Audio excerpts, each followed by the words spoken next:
Welcome students. आपको P block पढ़ा रहे थे और पी ब्लॉक में आपको बताया था कि कल आपको बताया था मैंने ऑक्साइड ऑफ नाइट्रोजन। तो वहां मैंने आपको बताया था कि बताइए ऑक्साइड ऑफ नाइट्रोजन जो होते हैं वो हमारे केज लाइक स्ट्रक्चर रखते हैं। केज लाइक स्ट्रक्चर क्यों रखते हैं इसकी वजह आप बताइएगा। तो कल मैंने आपको बताया था केज लाइक स्ट्रक्चर के बारे में। Sorry, oxide of nitrogen linear structure रखते हैं। लीनियर स्ट्रक्चर इसलिए कि वहां पर क्या होता है, नाइट्रोजन और ऑक्सीजन के जो एटम होते हैं दोनों की इलेक्ट्रोनेगेटिविटी में ज़्यादा डिफरेंस नहीं होता। दोनों लगभग क्या है आपका, अगर हम बात करते हैं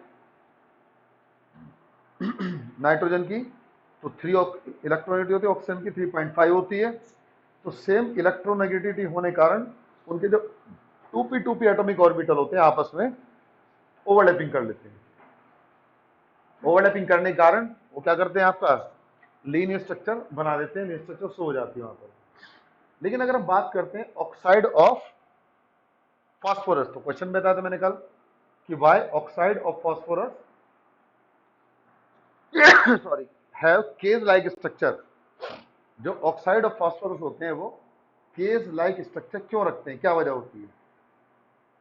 तो आप देख रहे हैं यहां पर ये केज लाइक स्ट्रक्चर हमारी P4O10, ये तो सॉरी P4O6 है और ये हमारी कौन सी है P4O10। तो बात आती है कि बताइए जो हमारे ऑक्साइड ऑफ फास्फोरस होते हैं वो हमारे क्या स्ट्रक्चर रखते हैं, केज लाइक। जैसे आप देखा होगा चूहे पकड़ने वाला पिंजरा टाइप होता है, इस टाइप की स्ट्रक्चर आपको दिखाई दे रही है। तो यहां पर क्या है, ऑक्सीजन और फास्फोरस की इलेक्ट्रोनेगेटिविटी में डिफरेंस होता है। क्योंकि यहां पर क्या होता है 2p ऑर्बिटल और फास्फोरस का क्या होता है 3p ऑर्बिटल। जब आप कॉन्फ़िगरेशन लिखेंगे, मान लीजिए आप ऑक्सीजन लिखते हैं ऑक्सीजन 8 और फास्फोरस 15, तो 1s2 2s2 2p4, this is the oxygen, and 1s2 2s2 2p6 3s2 and 3p3। तो यहाँ पर क्या है 2p ऑर्बिटल और यहाँ पर क्या हमारा 3p ऑर्बिटल।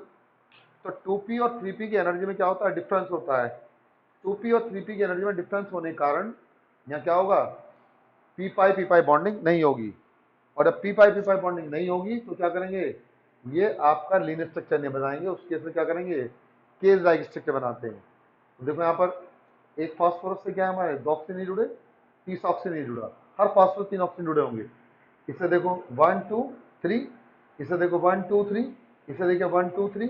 तो ये क्या हमारी केज लाइक स्ट्रक्चर होती है, इसको बोलते हैं फास्फोरस ट्राइऑक्साइड। तो आप बताइए in case of phosphorus, the phosphorus have large size and low electronegativity as compared to oxygen. Therefore, no p pi bonding takes place between 2p of oxygen and 3p of phosphorus due to difference in their energy. So, they form single bond and have cage-like structure. इसलिए p pi bonding नहीं करते, single bond बनाते हैं और cage like structure बनाते हैं। ये हमारी क्या है, ये P4O6 के स्ट्रक्चर और ये P4O10 के स्ट्रक्चर है।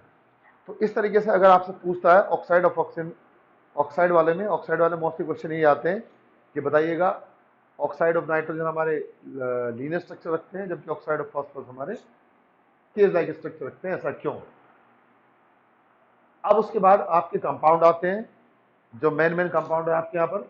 जैसे आपका अमोनिया है, अमोनिया के बारे में आपके यहाँ दिया गया कि अमोनिया का मेथड ऑफ प्रिपरेशन क्या है, ठीक है। तो मेन मेथड पूछते हैं हैबर प्रोसेस के द्वारा। आपको बताया था हैबर प्रोसेस क्या होता है, जब N2 और हाइड्रोजन यानी H2 iron molybdenum, iron catalyst होता है, मॉलिब्डेनम हमारा क्या होता है एक्टिवेटर, यानी जो कैटलिस्ट की एक्टिविटी को बढ़ाते हैं, प्रोमोटर्स भी बोल देते हैं इनको, ये प्रोमोटर होते हैं। तो अमोनिया गैस बनती है और ये हमारी एक्सोथर्मिक रिएक्शन होती है। अब आपने कैटलिस्ट के बारे में तो पढ़ा है कि ऐसे सब्सटेंस जो रेट ऑफ रिएक्शन को बढ़ा देते हैं without being consume itself during the reaction, यानी ऐसे सब्सटेंस जो अपने आप किसी भी रिएक्शन में कंज्यूम नहीं होते, रेट ऑफ रिएक्शन को बढ़ा देते हैं, वो हमारे क्या कहलाते हैं, उनको बोलते हैं कैटलिस्ट। लेकिन ऐसे सब्सटेंस जो कैटलिस्ट की रिएक्टिविटी को बढ़ा देते हैं उनको हम क्या बोलते हैं? उनको हम प्रमोटर्स बोलते हैं। ठीक है, तो ये मॉलिब्डेनम प्रमोटर का काम करता है और अमोनिया गैस बन जाती है। उसके बाद आपने पढ़ा था 11th में ली चटरलियर प्रिंसिपल, याद हो आपको? ली चटर प्रिंसिपल ने क्या बताया था? उन्होंने कहा था कि जब भी हम किसी इक्विलिब्रियम सिस्टम की किसी कंडीशन में चेंज करते हैं, टेम्परेचर में, प्रेशर में, तो इक्विलिब्रियम अपने आप को उस डायरेक्शन में ले जाता है जिस डायरेक्शन में जो हमने चेंज किया उसका इफेक्ट काउंटरैक्ट हो जाए या अंडू हो जाए, यानी उसका इफेक्ट घट जाए या वो खत्म हो जाए। तो वो क्या कहलाता है? हमारा ली चटरल प्रिंसिपल। तो आपने पढ़ा था according to Le Chatelier principle, when any equilibrium system is subjected to change in any of its properties like temperature, pressure, volume, then equilibrium shift itself in such a manner so as to counteract or reduce the effect of the change। यानी जब भी हम किसी equilibrium system में कोई change करते हैं तो इक्विलिब्रियम अपने आप को उस डायरेक्शन में ले जाता है जिस डायरेक्शन में जाने पर उसमें जो भी आपने चेंज किया उसका इफेक्ट क्या हो जाए? काउंटरैक्ट हो जाए या खत्म हो जाए। यही क्या कहलाता है हमारा? इसी को बोलते हैं आपका ली चटर प्रिंसिपल। तो आपसे पूछेगा कि अमोनिया का बनाने का मेथड बताओ और ली चटर प्रिंसिपल के अनुसार उसकी प्रॉपर्टी बताइएगा। तो क्या होता है ली चटर प्रिंसिपल के अनुसार? नंबर 1, आपका किस कंडीशन, वो कंडीशन बतानी जिस कंडीशन में आपको ज्यादा मात्रा में अमोनिया मिले, यानी condition of high yield of ammonia. तो हाई यील्ड ऑफ अमोनिया क्या मतलब होता है? कि हम जब रिएक्शन करा रहे हैं तो किस कंडीशन में ज्यादा अमोनिया प्राप्त होगी। तो पहली बात पढ़ा था आपने, लिटरल प्रिंसिपल में पॉइंट पढ़ाए थे मैंने 11th में। तो पहली बात क्या होता है? Concentration of reactant should be high. जो रिएक्टेंट की कंसंट्रेशन वो क्या होनी चाहिए? हाई होनी चाहिए। जितनी ज्यादा कंसंट्रेशन रिएक्टेंट की होगी उतना क्या होगा? हमारा ज्यादा प्रोडक्ट बनेगा। Number 2, temperature should be decrease. Temperature क्या होना चाहिए हमारा? टेम्परेचर हमारा कम होना चाहिए, क्योंकि आपको बताया था ली चटरल प्रिंसिपल में अगर किसी रिएक्शन का, यानी जो एक्सोथर्मिक रिएक्शन होती है उनका टेम्परेचर बढ़ाते हैं तो रिएक्शन क्या होती है? बैकवर्ड डायरेक्शन में आ जाती है। हमें क्या करना है? रिएक्टेंट से प्रोडक्ट बनाने हैं तो हमें क्या करना पड़ेगा? टेम्परेचर को कम करना पड़ेगा। जब हम टेम्परेचर कम करेंगे तो क्या होगा? जो हमारी ज़्यादा से ज़्यादा नाइट्रो हाइड्रो मिल करके ज़्यादा अमोनिया बनाएंगे। तीसरा क्या है? Pressure should be increase. आपको बताया था जब भी किसी इक्विलिब्रियम सिस्टम का प्रेशर बढ़ाते हैं तो रिएक्शन उधर शिफ्ट करती है जिधर हमारे lesser gases mole are obtain, बताया था आपको। ठीक है, on increasing the pressure equilibrium shift in such a way where lesser gases mole are obtain. यानी जब आप क्या करेंगे? प्रेशर को बढ़ाएंगे तो इधर उधर जाएगी जिधर कम गैस मोल मिलेंगे। तो आप यहाँ देख रहे हैं, यहाँ 3 मोल और एक 4 मोल है, यहाँ पर क्या 2 मोल। तो हमें क्या करना चाहिए? प्रेशर को बढ़ाना चाहिए। बढ़ाने पर क्या होगा? ज़्यादा ज़्यादा अमोनिया मिलेगी। वॉल्यूम का इफेक्ट प्रेशर के इन्वर्सली प्रोपोर्शनल होता है और इनर्ट गैस हमें इसमें नहीं मिलानी चाहिए, क्योंकि अगर हम इनर्ट गैस मिलाते हैं तो रिएक्शन हमारी उधर जाती है जिधर हमारे ज़्यादा गैसेस मोल मिलते हैं। तो these are the condition of method of preparation of ammonia. ये अमोनिया की क्या होती है? कंडीशन होती है जिसमें आपको अमोनिया गैस बनाते हैं। अब आती है प्रॉपर्टीज के बारे में बात।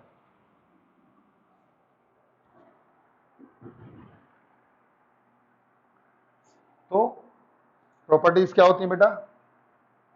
केमिकल प्रॉपर्टी, पहले फिजिकल प्रॉपर्टी समझ लेते हैं। It is colourless pungent smell gas.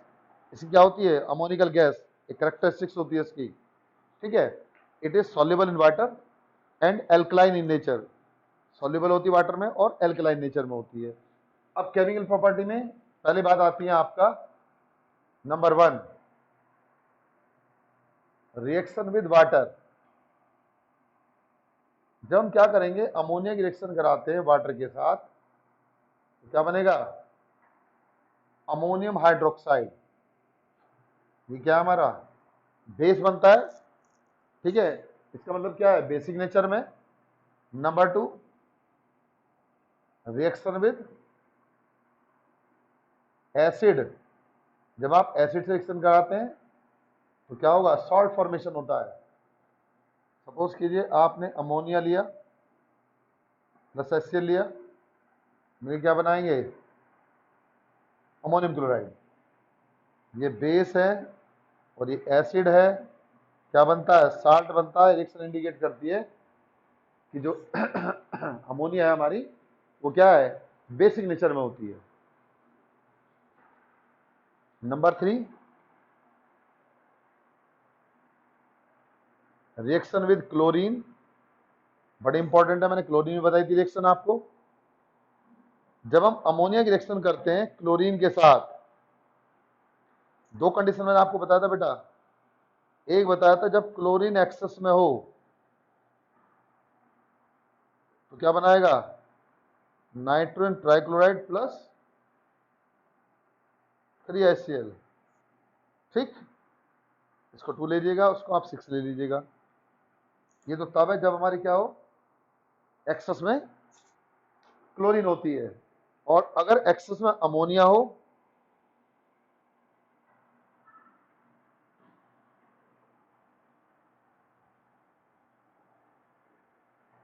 इसको ऐड कर लेते हैं,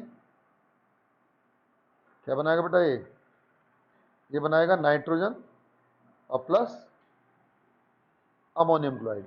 एक तरीके से ये नाइट्रोजन बनाने का मेथड भी होता है। जब आप नाइट्रोजन बनाते हैं तो इस तरीके से हम क्या करते हैं, हम क्लोरीन के साथ रिएक्शन दिखाते हैं जब एक्सेस में हो, और एक बार जब क्लोरीन हमारी कम अमाउंट में होती है। उसके बाद बात आती है आपकी नेक्स्ट,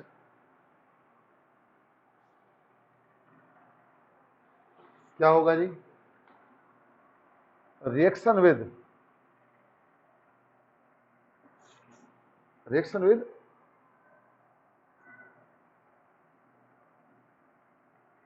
ट्रांजिशन एलिमेंट। मैंने आपको पढ़ाया था डी ब्लॉक एलिमेंट में, बताइए कि अमोनिया जो होती है कॉम्प्लेक्स कंपाउंड क्यों बनाती है। तो वहां ट्रांजिशन एलिमेंट में रिएक्शन करती है अमोनिया, कैसे करेगी, देखिएगा। मान लीजिए आपने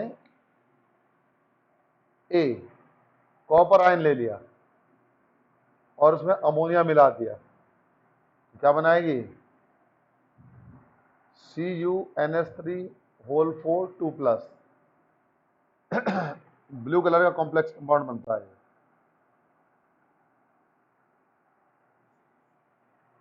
इसी तरीके से अगर आपने क्रोमियम के साथ रिएक्शन कराई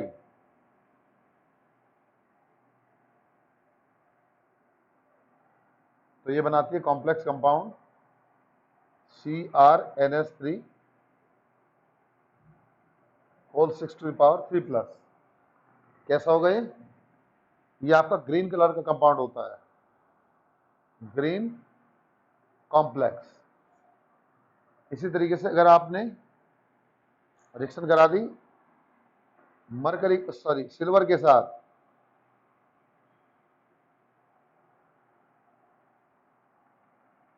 तो क्या बनाएगी, AgNH3 का whole twice plus.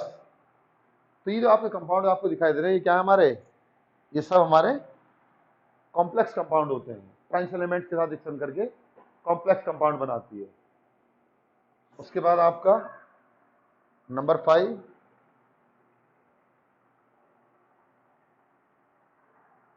Reaction with aqueous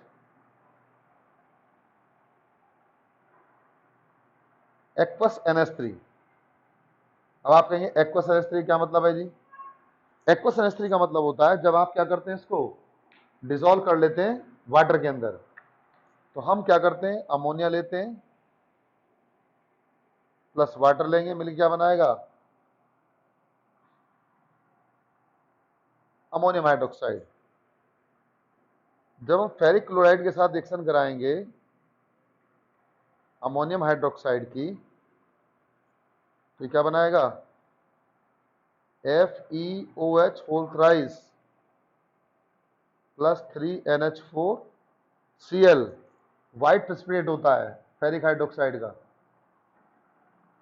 white PPT। इसी तरीके से अगर हम रिएक्शन कराते हैं किसके साथ, यहां ले लेते हैं नंबर 6, रिएक्शन विद, तो इसी की पार्ट है, सॉरी 5 की। मान लीजिए हमने क्या करा, हमने रिएक्शन करा दी CrCl3 प्लस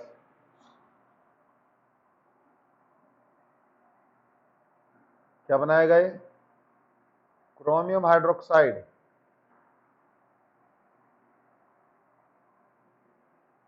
ये ग्रीन कलर बनता है। उसके बाद आपने ले लिया, ये ए ले लीजिएगा, ये बी ले लीजिए। ये आपको जब आप प्रैक्टिकल करते हो उसमें काम आता है। नंबर सी ले लीजिए। यहाँ पर मान लीजिए आपने की रिएक्शन करा दी एल्यूमिनियम क्लोराइड के साथ, तो क्या होगा? अमोनियम हाइड्रोक्साइड, एल्यूमिनियम हाइड्रोक्साइड बनेगा, AlOH होल थ्राइस। तो इस तरीके से प्लस 3NH4Cl। तो क्या बनाती है ये आपका रिएक्शन करती है किसके साथ में? एसिड के साथ, वाटर के साथ, आपका क्लोरीन के साथ में। उसके बाद formation of reaction with transition element. तभी तो आपको बताया था कि लिगेंड्स की तरह काम करते हैं, क्योंकि इसके पास में क्या होते हैं? लॉन पेयर ऑफ इलेक्ट्रॉन होते हैं। लॉन पेयर ऑफ इलेक्ट्रॉन होने के कारण ये किसका काम करेगी? ट्रांजिशन एलिमेंट का। ठीक है जी। तो ये क्या हुए आपके? ये आपके हुए अमोनिया के बारे में। अब वो पूछता है इसकी स्ट्रक्चर के लिए, तो आप स्ट्रक्चर बना देंगे। स्ट्रक्चर ऑफ अमोनिया क्या होगा बेटा? नाइट्रोजन ले लो, यहां हाइड्रोजन लो, यहां हाइड्रोजन लो। ठीक है। ये कैसी होती है आपकी? 107 बॉन्ड एंगल होगा 0.5 डिग्री का, और कहलाती है पिरामिडल। पिरामिडल स्ट्रक्चर होती है। यूजेस आप जानते ही हैं क्या होता है? साल्ट बनाने में यूज करते हैं इसको। उसके बाद कॉम्प्लेक्स फॉर्मेशन में काम आती है, as a laboratory reagent use की जाती है लेबोरेटरी के अंदर। तो ये सब क्या होती हैं? ये सब इसकी प्रॉपर्टीज कहलाती हैं। अब बात आती है आपकी नेक्स्ट, आपके यहां दिया हुआ है नेक्स्ट कंपाउंड है method of preparation of nitric acid.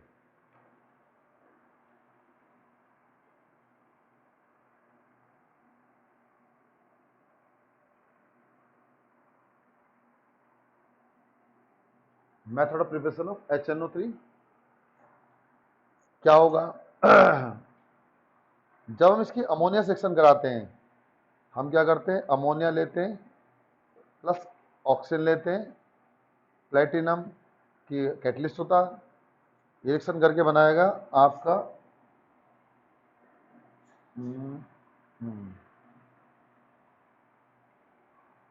4NO और प्लस 6H2O, यानी नाइट्रिक ऑक्साइड बनता है। नाइट्रिक ऑक्साइड फिर रिएक्शन करता है एयर के साथ, क्या बनता है? 2NO2 बनेगा। उसके बाद ये 2NO2 फिर रिएक्शन करता है 2H2O के साथ, तो क्या बन जाता है? 4HNO3। ठीक है। या हम ऐसे भी लिख सकते हैं कि हम डायरेक्ट 3NO2 के साथ रिएक्शन दिखाएंगे, तो यहाँ क्या बनेगा? 2HNO3 और प्लस आपका NO, नाइट्रिक ऑक्साइड। ये नाइट्रिक ऑक्साइड जो बनता है इसको फिर यहाँ भेज देते हैं। इस तरह से क्या होता है? प्रोसेस हमारा चलता रहता है, और क्या बन जाता है हमारा? नाइट्रिक एसिड बन जाता है। अब ये क्या है? ये वैसे कलरलेस लिक्विड होता है, लेकिन थोड़ा पीला दिखाई देता है due to formation of NO2। In pure state it is colorless, but become yellow in presence of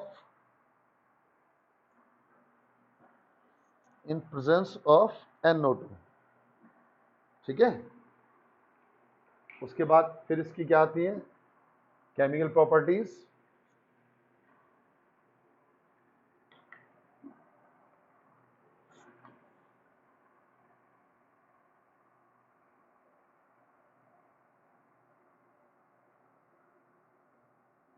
chemical property में पहला क्या है जी आपका? स्ट्रॉन्ग एसिड है ये। क्यों? कन्वर्ट होता है H3O आयन में प्लस NO3 माइनस आयन में। तो आपका स्ट्रॉन्ग एसिड इसलिए होता है क्योंकि कंप्लीटली डिसोसिएट हो जाता है। जो कंप्लीटली डिसोसिएट होते हैं वो क्या कहलाते हैं हमारे? वो हमारे स्ट्रॉन्ग एसिड कहलाते हैं। नंबर 2, रिएक्शन विद, नंबर 2 में हम हीटिंग इफेक्ट लेते हैं। हीटिंग इफेक्ट क्या होगा?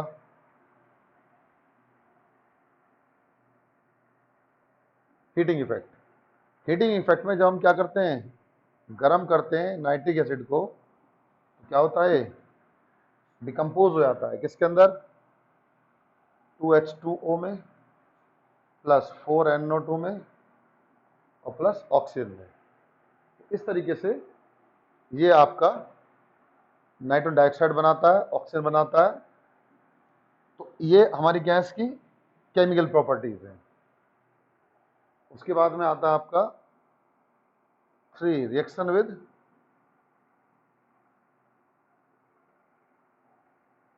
कार्बन। अगर हम कार्बन से रिएक्शन कराते हैं तो क्या बनाता है? CO2 प्लस 4NO2 और प्लस 2H2O, यानी कार्बन को कार्बन डाइऑक्साइड में कन्वर्ट कर देता है।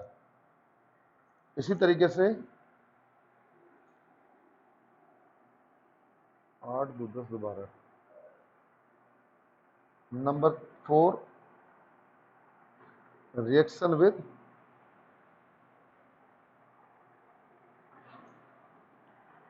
आयोडीन। क्या होगा? जब आयोडीन की रिएक्शन करेंगे HNO3 के साथ तो क्या बनाएगा?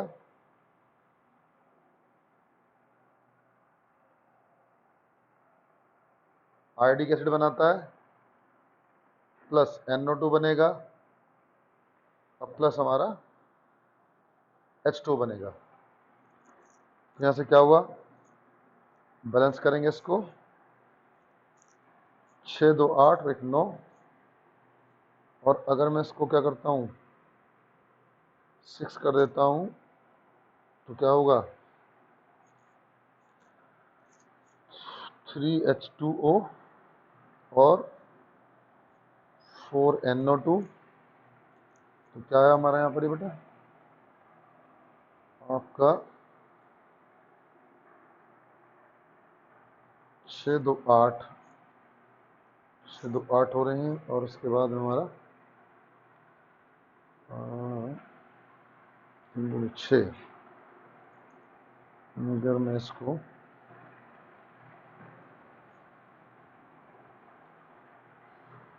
कर देता हूँ 5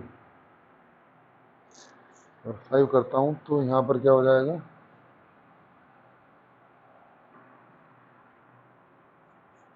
5 6 करके देखेंगे, 6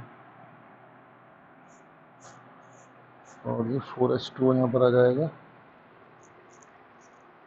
तो 3 4 3 7 7 और 14, I2 बैलेंस नहीं हो रही। चलो भाई, इसका बैलेंसिंग का ध्यान नहीं आ रहा अभी, ठीक है।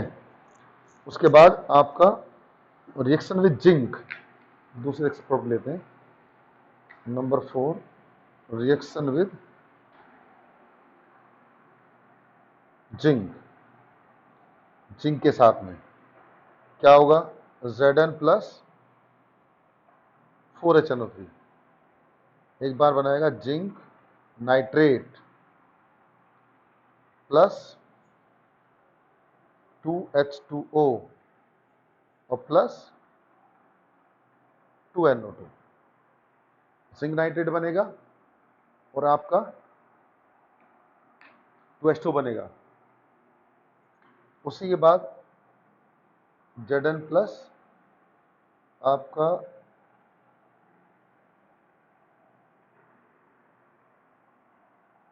10HNO3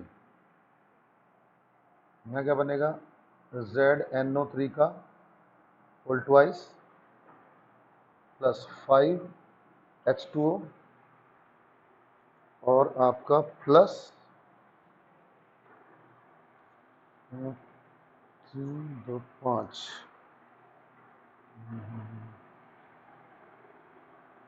प्लस आपका 4Zn,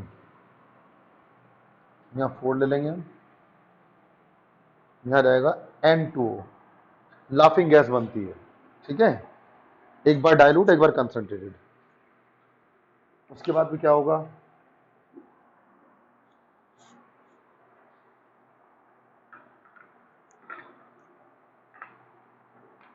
उसके बाद number 5 reaction with copper. Copper के साथ क्या होगा बेटा, कॉपर प्लस 4HNO3 रिएक्शन करके बनाएगा CuNO3 whole twice plus 4NO2 and plus 2H2O। लेकिन अगर ये 8HNO3 रिएक्शन करेगा तो बनाएगा CuNO3 होल ट्वाइस प्लस आपका, इसको 3 कर दीजिएगा, यहाँ आएगा 2NO और प्लस 4H2O।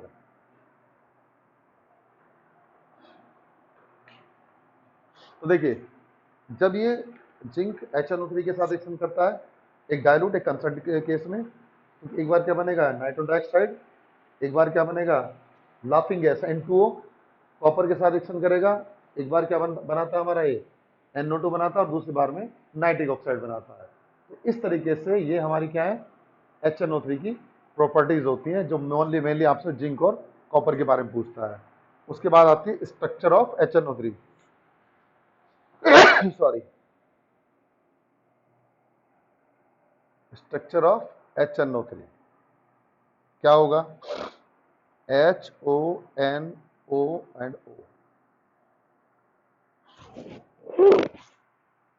उसके बाद इसके यूजेस, एक तो लेबोरेटरी एजेंट के रूप में यूज किया जाता है, और आपका दूसरा ये एक्वारेजिया बनाने में काम आता है। पहले आपको बताता है एक्वारेजिया क्या होता है, तो एक्वारेजिया बनाने में और आपका लेबोरेटरी एजेंट के रूप में, ठीक है, ये इसके मेनली यूजेस होते हैं।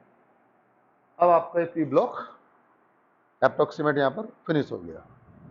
क्या वो चिपक कैसे गए,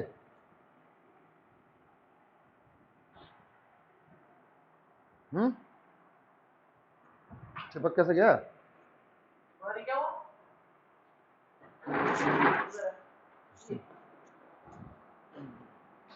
क्या हुआ?